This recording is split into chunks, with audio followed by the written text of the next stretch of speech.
Takrat se odločili, da se Ribičev in kaj kandidira Janez Tomšič.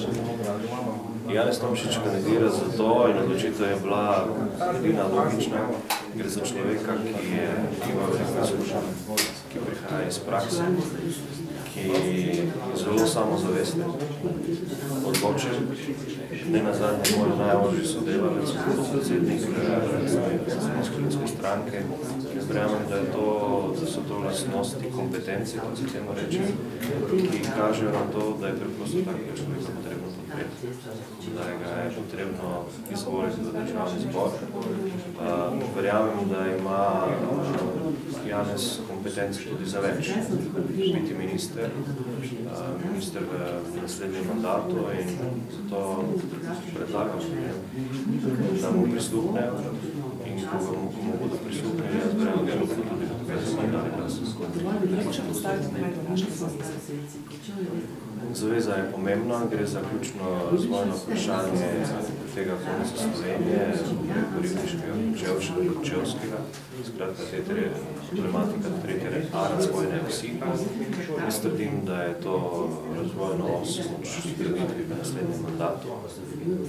Mislim, da je bilo dovolj govorjenja, da je bilo preveč razpravljanja, preveč različnih mnenj, da je potrebno sprejeti odločitev.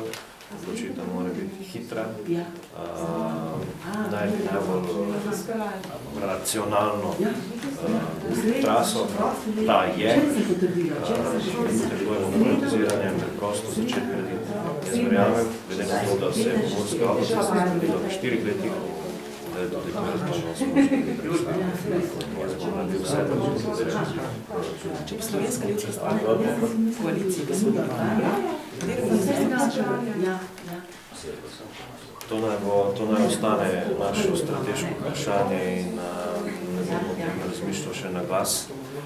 Najprej je ključno vprašanje, koliko ministrstva sploh bomo imeli. Slovenska ljudska stranka se zavzema za to, da bi imeli 10, torej da bi prišlo do združevanja, ker je to tisti potreben, a ne zadosten pogoj, da začnemo resnično varčevati v javne uprave in se začnemo vprašati racionalno. Tako da ne bom skratka razglabljal katero ministrstvo. Nekaj ministrstev je takih, ki jih zagotovo ne bomo vzeli. Marko. Marko. Seveda. Zdaj bomo pomočili, da mi to